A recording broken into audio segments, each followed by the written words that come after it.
I have to start this episode by apologizing for what happened right before we started rolling. Hey, everybody. Glad you can make it. Welcome to another CineFix Now Roundtable. We've got 4 of us. As we've established in the past, the most intimate of numbers is 4. Here we are. We're all here. And I promise we're not sleepy, and this is going to be great. So, diving straight in. A lot of Warner Brothers stuff happening this week. A lot of DC stuff happening this week. Most notably, I would say, is The Rock choosing Black Adam. I feel like for a long time, The Rock has been saying that he's going to be part of Shazam, or at least hinting at it. And then there was a rumor that it was just up to him, and we were all waiting on him to decide if he was going to be... Just him. Right. No casting directors or executives or lawyers just The Rock. Honestly, I kind of believe that might have been the case. Totally. Because, hey, The Rock wants to be in our movie. Who's he want to play? Oh, no, there is... Whatever, here's a list. He does have that degree of star power where, like, if you say, do you want to be Shazam or Black Adam, he could be like, a villain. I haven't done a villain in a little while. Well, especially because Captain Marvel is one of those characters that is most popular for the controversy around who owned him for so long, and so it's one of those things they need someone big like The Rock. But I guess it was surprising that he didn't pick the main character of Shazam. It sounded like he was leaning towards being Black Adam the whole time. Yes. Just on all the rumors, because he was talking about, I like the anti-hero kind of vibe, and it was like, well, that means Black Adam. But everybody's like, I mean, there's no way he's going to be Black Adam. He's going to be the hero, right? Because he's the Rock. Yeah. So it was still a little bit of a surprise, I think. Yeah, but if you think about, one of the big things for his career was definitely the Fast and Furious movies. I mean, he was popular before that, but that character is very much like the anti-hero, considering the heroes are criminals, and he's chasing after them. But, Black Adam's weird, because he's been a villain for a very long time, but over the last few more recent years, they have made him more of an anti-hero.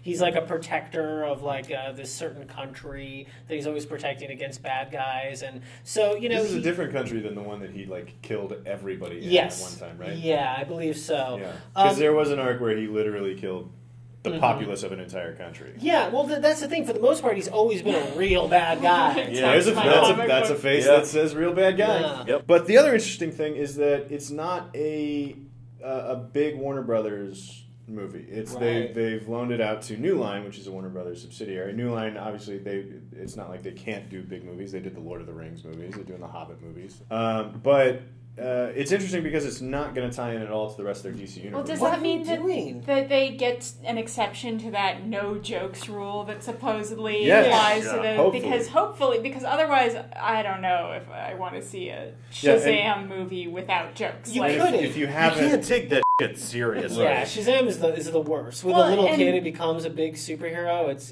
big. It's the movie Big as a superhero. Warner Brothers kind of needs to get their act together, though, in a way of, it seemed like they were like, we're really going to compete against Marvel, and we're going to have the Justice League, but there's so much separation. I know there's a lot of people who want, the TV shows to have something to do with the movies, and I get that separation, but so many TV shows are all over the place and all different channels, so most of them can't converge. Right. And now it's you have a character that is equal to strength of Superman who could fight Superman, which he has many times in the comic books, and you're going to separate them? Let's put him off over here. I don't get it. I don't understand what they're doing. Why they do that? And they go through all this trouble of putting all these release dates out there, and then we get all worked up in a tizzy and have to do a whole roundtable about how many goddamn movies there are going to be, and then they're not even going to be connected either. Yeah.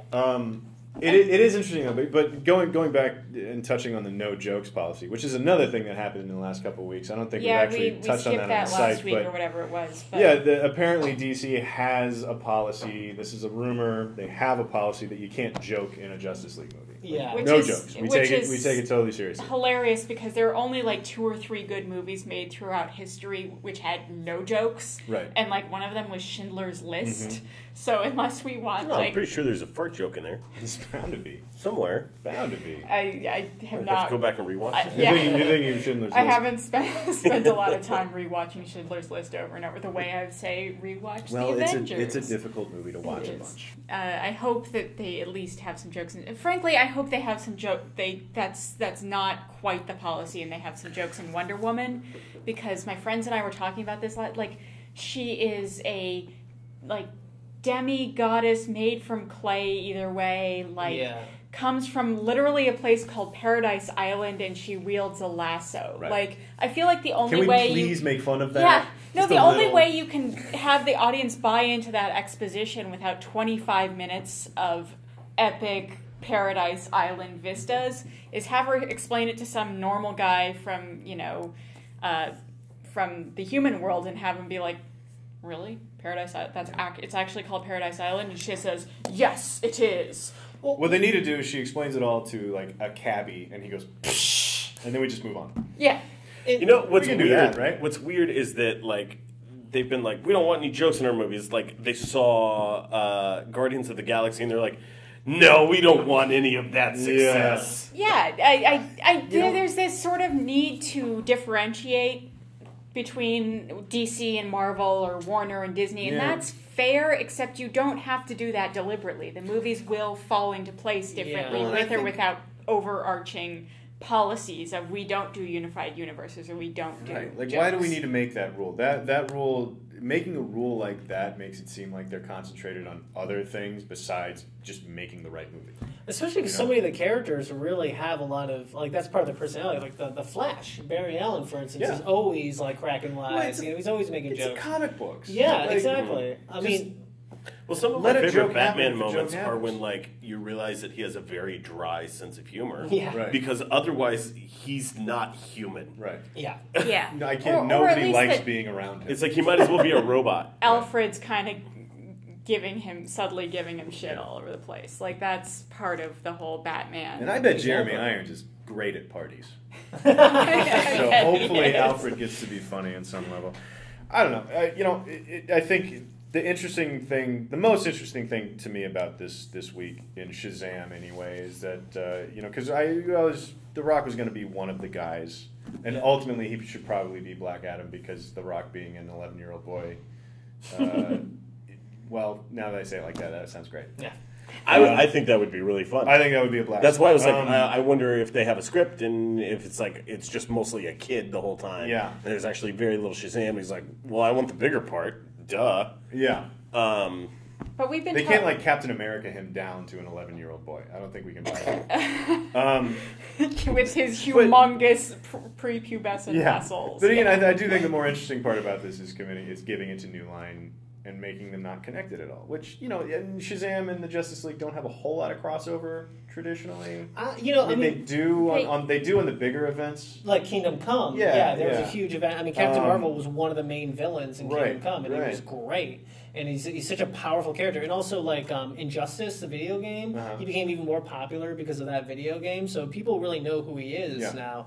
And it's weird to not have them be in the same movie. But it's weird. It's weird that we're going through all this trouble to create this universe, and then you're going to continue doing something that's off on its own. I don't really get it. I kind of like it. I don't. I'll be bold and say I kind of like it. I feel like I have to see more out of the main Justice League universe to see if I want Shazam and Black Adam in there. Like, it might be. You know what's going to be hilarious is when Shazam is an outstanding movie and we all love it, and we're glad that it doesn't like sully its hands with the rest. Well, of I just the said I Justice liked League it, crowd. so I'm fine. I don't know about you guys are all. No, look, I hope every movie is great. That's how comic book movies have been going. People forget that nobody really gave much thought to Iron Man before the Iron Man movie. Yeah, it boggles my mind that he's probably the second most popular, superhero for kids today, and that when I was a kid, no one knew who Iron Man was. Yeah. Maybe 1 out of 10 kids had any clue who he was. I distinctly remember getting an Iron Man comic book as a kid and turning my nose up at it. Yeah, exactly. What is this? You cried. What is this exactly? X-Men. This isn't X-Men. X-Men, Spider-Man, even the Hulk was way bigger than Iron Man back then. Yeah. Okay, well, moving on to other DC properties that probably will not be connected, but maybe connected to other DC properties. They're trying to get a Supergirl show off the ground. Yeah. The guy, Michael Green, the guy who's going to produce it, is a producer on Gotham. He was a producer on Smallville. He even was involved He's a producer on everything. He was even involved in the new 52 run of Supergirl. Yeah. So he's got credentials out the ass for this thing. I hope this ends up on the CW, honestly. Just because I like when the CW, when they had Smallville, which is a show that I, embarrassingly enough, watched all 10 seasons of, they would have so many characters. They had the mini Justice League in that show. They had Aquaman, The Flash, Green Arrow, Cyborg. And so I like the idea that... The Wonder Twins, exactly. A bunch of them showed up. And so I think that it would be cool to, if they are going to do this, that she could, sometimes once in a while show up on Arrow or show up on The Flash, because we already know those two are going to be part of the same universe. It would be great if it ends up on CW and they all get to play together. I think that would be a lot of fun. CW is getting really good about putting genre shows on there. Yeah, and it seems like they've had a lot of success with it. Well, and Supergirl is in the age range that is appropriate for the CW. Yeah, you don't feel like it. On CW. Yeah, you don't feel like it has to land on Fox or NBC because Supergirl's too old for the CW or anything. And also, I really liked what they did going back to Smallville. What they did with Kara, with Supergirl in Smallville was really good, especially compared to the '80s movie starring Helen Slater, which is not so good. That is the thing that's got going for it. It doesn't have a whole lot of Supergirl baggage that it's got to live up to. Yeah, that movie was bad. We were all under 5 or less when that movie came out, so it's fine. I remember seeing it in it was. VHS I remember being a very small child thinking this is bad. Yeah, exactly. You're discerning 5.5-year-old. Real pile of shit. Yeah, I don't know anything. I know Ghostbusters are funny, and I know Supergirl is bad. Faye Dunaway. Faye Dunaway's in it. That's right. Yeah. God, it's a bad movie. Okay. Okay. Tell my boss I'm sick for the rest of the day. Yeah, you will. Honey, I can't do any of that stuff this weekend. I have to watch Supergirl a couple of times. So yeah, I mean, if I'm pulling for Supergirl to wind up on CW. Yeah, just because I like, and what's weird is I don't even like those shows that much. Yeah, because I don't feel like I'm quite in the audience for those shows. They're a little younger, skew a little younger. Mm-hmm. But I like that they're there and doing what they're doing. Yeah, I mean, they're just good. They're good, fun genre shows, and they're light, and I like the CW. I think Supergirl would own that area too. I think it'd be great for them. So moving on to something literally completely different, there is a new video game adaptation coming out, a game called Shadow of the Colossus. Yes. Of which I'm intimately familiar. It is. Very aware of this game. Shadow of the Colossus is one of those video games that, every time someone would have that argument of, could video games be art? It's like that. It's like how, the whole, can a sequel really be better than the first movie? And everyone's like, Godfather 2. Right. Yeah, Shadow of the Colossus is like the Godfather 2 of that argument. Gotcha. It is one of those artistic games that a lot of people know and a lot of people love.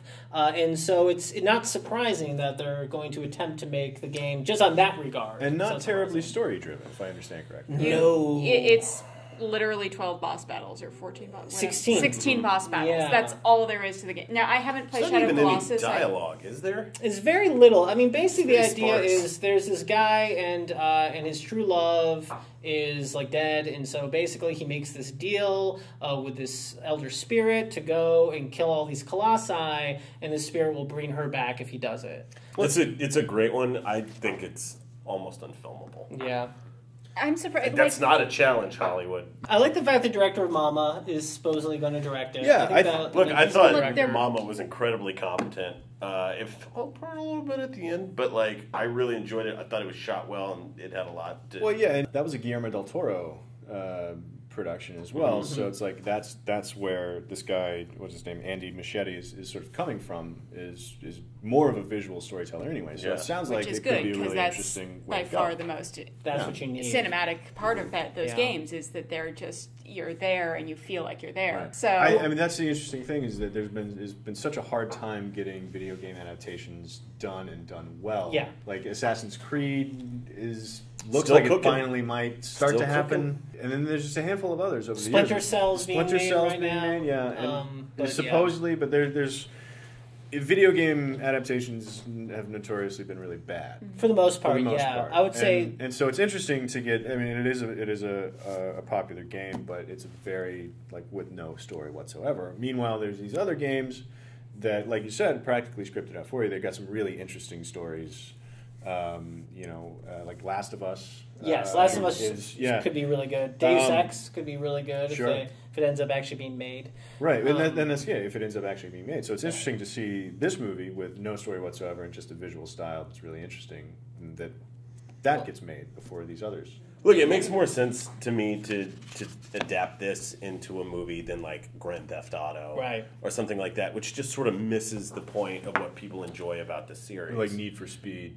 Yeah, exactly. What happened there? I don't think anyone. Well, it's saw like that. even The Last of Us. It's like so perfectly contained that like you're just going to remake that. Mm-hmm. Right. Like if you want to do it right, you just literally remake the game, but you make it for a screen that you can't play. But then you need to take like an 8-hour game or whatever, turn it into like an hour and a half movie. Yeah, which at that point it seems like a failing endeavor. Yeah. So it's like maybe this is the perfect way to do it because it's got like sort of a spirit behind it, and there's sort of some ideals, and like just taking more of like the tone and the feel of the video game, and then building wrapping that a story around that. Well, and you do have a few core characters that don't say anything in the game, but they could say stuff in the movie. I'm sure they could say stuff. Look, humans can talk. We know that. 2.5 hours of silent if given the opportunity. Toward the sky. Yeah, that's what it is, right? The guy holds his sword up, and the light hits, and it points to the next boss, right? But he is it's going. Really amazing. Yeah, he is going to like a land though you're not supposed to be in. So there can theoretically be other places where there are humans that you could talk to first before going to this area that's secluded. Like, how will I find it? Well, you have to hold your sword up to the sky. Have you tried holding your sword straight up? No. Is that really going to work? I don't know. Give it a shot. All right. Done. So moving on. What else did we want to talk about? Oh, there was another adaptation that we want to talk about. It's an Arthur C. Clarke book called Childhood's End. Yeah, I'm really excited about this. This is a book that I meant to read for years. Finally read it last year. It's unbelievable. It's a seminal sci-fi novel, Arthur C. Clarke, and it's really stupendous. Apparently, this is a movie that a lot of different studios have been trying to make for years and couldn't figure out how to crack it. And finally, Sci-Fi Network is going to do it. They're going to do it as a 6-hour miniseries, which I think is a perfect way to do it. Because it's not a movie it's not one that could last as like a long-running series. It wouldn't make sense. But basically, the idea is it's an alien invasion movie where the aliens show up and they're benevolent and they solve all of humanity's problems. They get it's rid like of a peaceful alien invasion. Exactly. Yeah. They get rid of war. They get rid of hunger. They get rid of even jobs. You don't even have to have jobs anymore if you don't, because there's no more money. And it's sort of like what we gain and what we lose. And there's sort of a greater sort of like cosmic thing going on. It's just a great, great story. I do like the instead of turning it into a 3-part movie where the third part is 2 movies kind of franchise. Like I do like that we're getting more miniseries in general. Yes, I think that's really great. Sci-Fi has an okay track record when it comes to making miniseries. Hopefully, this is one that they want to give. They've done some great ones. Well, yeah. Hopefully, they'll want to give it the Battlestar Galactica treatment and not the whatever Alice in Wonderland thing they did. Whatever other crap they're doing. Children of Dune was really good. Not Dune, but Children of Dune was excellent. I missed that. And I remember when I was a kid, like The Stand was the greatest thing babies? ever. Yeah. Dune babies. Dune babies. Yeah, Children of Dune is great. And you see all the worms with out for those worms. all the sandworms with stockings running by in the background, and they just come up to its knees. But the other great thing about this miniseries is that it's got good people behind it. It's got the Matthew Graham, who did the BBC version of Life on Mars and Ashes to Ashes, which in Life on Mars was pretty cool because even by the time it got to the American version, it was still really cool. Even though the American version ended in the most stupid, literal way imaginable, but. He's gonna write it, right? He's gonna write it, and then one of the directors, guy who did Sherlock, His Last Vow, and he's done a bunch of Doctor Who, is going to be directing the pilot. So they got, again, this is another project that's got a bunch of good people attached to it. So hopefully it'll be a real thing, and it'll be an actual thing, not a banker thing, not some stupid thing. And it's going to make a great miniseries because it's more intelligent than actiony. There's really very little, if any, action. I think about it. I don't think there's any action, so it's better as a miniseries than like a serialized TV show or as a movie. Now, Battlestar I haven't revisited in a while, but I remember it being super actiony. But it was actiony like Star Trek was actiony. I mean, they had their moments, but that was more about honestly, it was more about post 9/11 politics. It was. I think like every third one was actiony. And the miniseries it had the was 24 schedule of action. It was actiony in that like everybody was dying, but but in the miniseries there was nothing they could do about it, so there wasn't a lot of like action where you're racing to fix something. It's just like, let's get away. This is like two big battles a season, and that was about it. It's more about you're a Cylon. No, you're a Cylon. Right. No, you're 9/11. Yeah. Yeah, I think the miniseries movement in general, like when you look at sort of the way that HBO and Netflix are doing like sort of 13 episode runs instead of the traditional 24 episode runs, like doing stuff more compact like that, and honestly more in the British model of things. I think we're all sort of winners for that. Well, and if they figured out, we're trusting that they figured out a way to actually make money off of a miniseries, because that whole idea of like a continuing series was 60 to 100 episodes. You could go into syndication and finally get your money back. Yeah. So one other thing that we wanted to talk about, and there's a trailer out now that looks pretty interesting. It's called Starring Adam West, and it's about Adam West's life, sort of post-original Batman series. So it's a documentary about Adam West's life and how his career was essentially over in like 1968 or whenever it was at the end of that first Batman. So I think it's another interesting project coming up right now, because we're all so fixated on superhero movies that even all these like little offshoot superhero movies like Birdman that's coming out as well, is like examining life after. It's sort of like this post-apocalyptic life after sort of vision of like tights. What happens when we're done with superheroes to all these people, and then here's another one. This starring Adam West seems to be looking at that same thing, except in like the very real life sense of it. Yeah, I think it should be pretty good. You know, I got to interview him once, and he's a really cool guy, and he has some cool stories. But I think that's the thing. I'd rather, and I don't mean to be a jerk about this, but I'd rather see a documentary about the chaos of making the show, the chaos of the fame they weren't expecting, and then the landslide out of the show when they became very unpopular very quickly. Mm-hmm. That to me is the really interesting story. I'm sure that'll play a big part in this. Right. But that's sort of what I'm most interested in. But, you know, at the same time, Adam West, very interesting, very cool guy. It could be an interesting study in like bubbles bursting, essentially, like, and people getting pigeonholed into certain roles, and then like how do we consume and then discard, you know, pop culture, essentially. Yeah, and nothing more depressing than walking through the autograph hall at Comic-Con. Yeah, right. Yeah, I know, right? Great. Yeah, I don't know if there's anything else to say about that other than it looks interesting, and I think I like Adam West. I do too. Look, and he looks really happy in the trailer. Mm-hmm. You know, so everybody go watch Supergirl. Go watch. Totally exists already. It totally exists already. We'll have a funny night short with Adam West. Oh yeah. Eye-hole paintings on Funny or Die. Yeah, that was a great sketch. Mm-hmm. It's really funny. Go check that out. Go Adam check West that out is too. Very funny in it. So, on your watch list for immediately after you're done watching this video, Supergirl, that Funny or Die sketch, Eye-hole paintings with Adam West and Michael Trulli. And then also just Read Childhood's End. Oh, Read Childhood's End. And YouTube that scene in the Batman movie where he's holding the bomb. Yeah. And he doesn't know what to do with it. Yeah. Oh, and also and the shark repellent. And homework here. Yeah. Play Shadow of the Colossus. Let us know what you think of all this stuff down in the comments below. Click like and subscribe, and come back next time for more movie news on CineFix Now, and then we're gonna leave. My hands smell like beans. Why do they smell like beans? I don't know. Have you had beans today? No, I haven't. Or is it still that donut from earlier? It might be that donut. Are there donuts? There were, and they were a mistake.